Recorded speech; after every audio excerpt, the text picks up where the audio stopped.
Pravi poklic za razvoj regije, tokrat na tržnici. Ne blaga, ampak pravih poklicev, na soboški srednji poklicni in tehniški šoli. Ponudniki, pomurska podjetja, se želijo predstaviti na šoli še predno.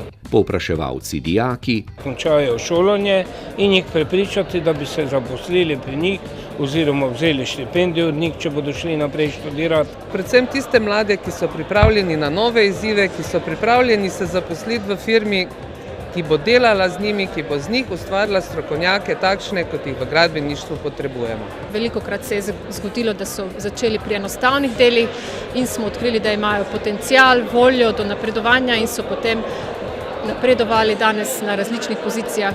Mladi želijo zvedeti, želijo, da bi jim v podjetjih odprli vrata, se jim dobro predstavili in če je nekoč med njimi krožilo, da v tukajšnjih podjetjih ni prave prihodnosti, danes Imamo zelo dobra podjetja, takšna, da nam ni potrebno iti izven naše regije, lahko tu uresničiš svoje sanje in pa pomagaš k razvoju podjetja z svojim znanjem.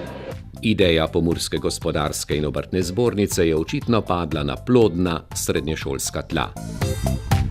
So kar oboje zadovoljni, da imajo to priložnost se predstaviti en drugemu.